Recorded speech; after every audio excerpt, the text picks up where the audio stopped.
Hi, welcome to Overview Part 2, Chapter 13, Properties of Solution, where we're going to talk about how to express our concentrations of our solutions. So up until this point, we've been just qualitatively describing our solution. Oh, it's saturated. Oh, it's unsaturated or supersaturated. Or we might have mentioned the word dilute or concentrated. But today we're going to talk about how to actually put a numeric value to the concentration of our solutions. And there's 6 ways we could do that. Mass percent, parts per million, parts per billion, mole fraction, molarity, and molality. So let's talk about mass percent. Whenever you see something that is a percentage, it always means out of 100. Out of 100 means percent. Okay? So when we're doing mass percent, you're going to take the mass of your solute divided by your total mass of solution.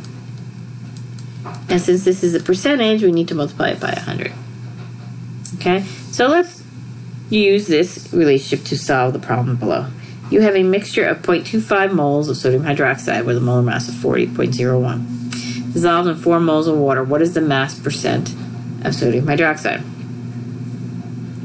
So notice that they're giving us these values in moles. We need to convert our moles to grams.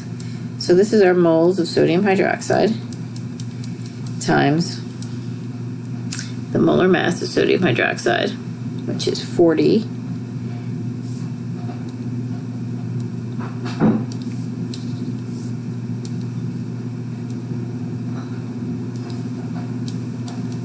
0.01 grams over 1 mole, and that gives us a mass of 10 grams of sodium hydroxide.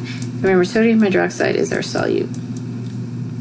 Okay, now we're going to do the same thing for water.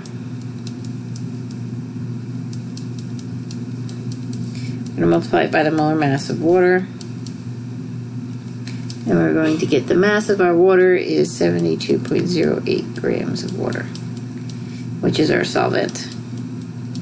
Now remember, our equation is our mass of solute divided by our mass of solution. So when we plug everything in here, we have to add the 2 masses because it's the mass of the solution, not of the solvent. And then multiply by 100. And when you do that, you get 12.2%. So this solution is 12.2% sodium hydroxide.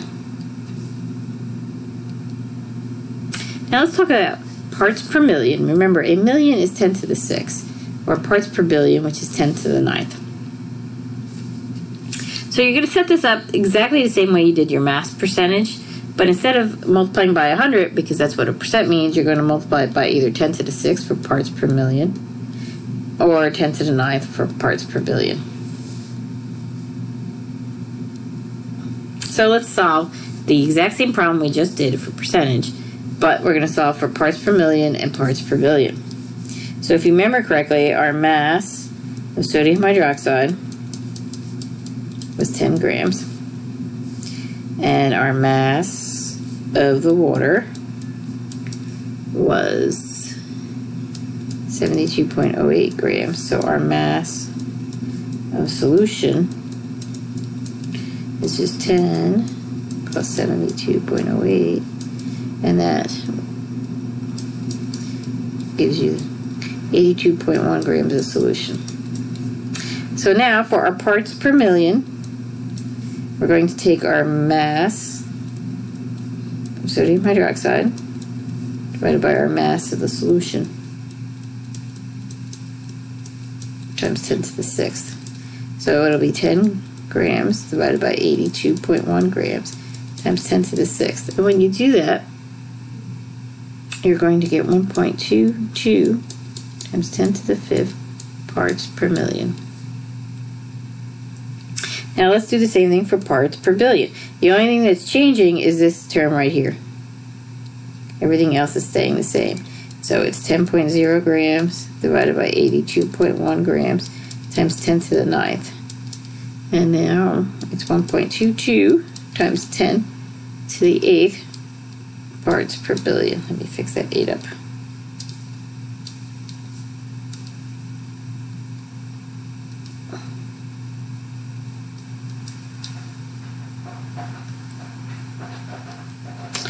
The next way we could quantify our solutions is mole fraction, which is normally represented with an X. So the mole fraction is just the ratio of moles of one substance over the total moles. So it's the moles of one thing over the total moles. So let's use this mole fraction equation and solve the same exact problem we solved up above. It says you have 0.25 moles of sodium hydroxide and 4 moles of water. What is the mole fraction of sodium hydroxide? So you're going to take the moles of sodium hydroxide divided by your total moles. Don't get confused here and just divide it by the moles of water. It has to be the total moles. So it's 0.25 moles of sodium hydroxide divided by 4.25 moles. That's the total moles. And when you do that, you're going to get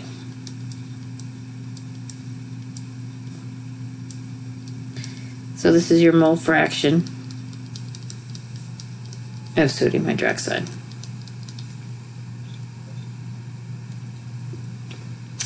The next two, molarity with an R and molality with an L. Remember, molarity is represented with a capital M. Capital M. Molality is a lowercase m. Don't get them too confused. So let's talk about molarity first. So this was actually discussed back in chapter 4, right at the beginning of school. And it's the amount of moles of your solute per liter of solution. So this is solution down here, and this is solvent. Because the volume is temperature dependent, your molarity can change with temperature. Okay? Now molality, on the other hand, the top is still the same, moles of solute, but now you're dividing it by kilograms of solvent. So solvent is on the bottom here. And because the mass does not change with temperature, molality is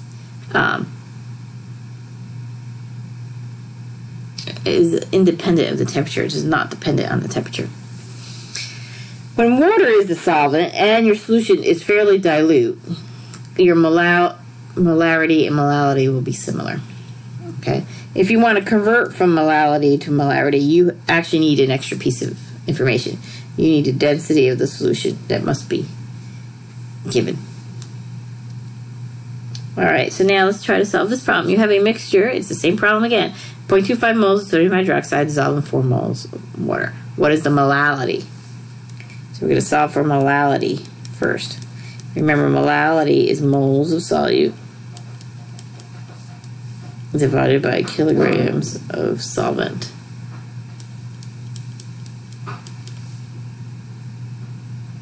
So we know the moles of our solute is 0.25, right? But we don't know the kilograms of our solvent. What is our solvent? Our solvent in this case is water, and we have 4 moles of it. So we need to convert that into kilograms. So first we need to convert it to grams.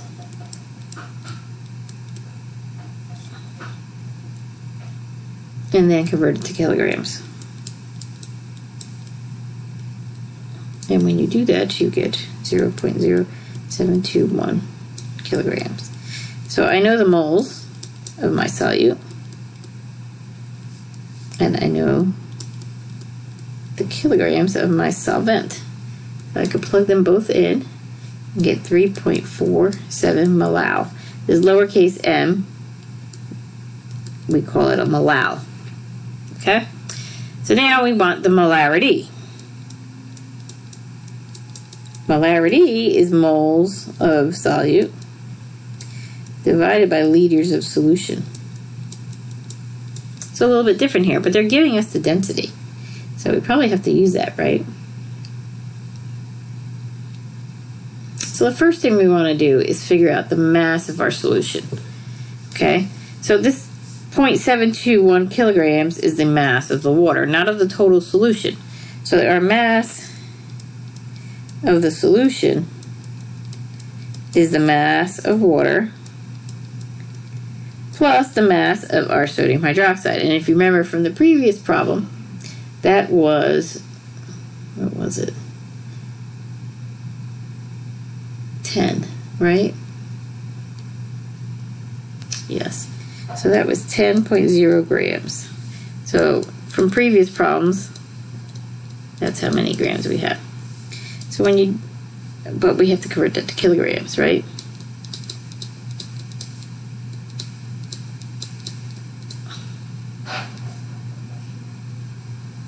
Well, actually, hold on, let me erase this. Instead of, what do I have written here? Yeah, let's convert our mass that was in kilograms to grams.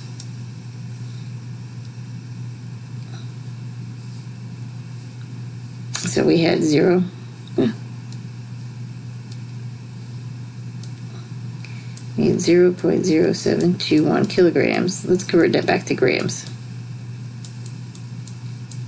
So it's 72.1 grams. And we have 10 grams from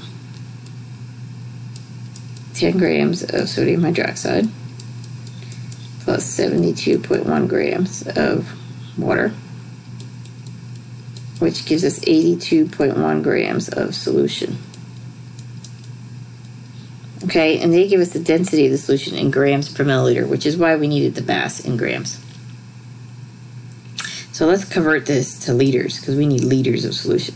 So we start with our 82.1 grams of solution times 1 over the density. So 1 milliliter has a mass of 1.02 grams. That's so our grams cancel out, and then we're left with milliliters. But we want liters. So we end up with a volume of 0.0805 liters. So now to get our molarity, we take our moles of our solute divided by our liters, and we get 3.11 molar. The capital M we call molar. Okay, and that is how you solve molarity. And that is the end of part 2.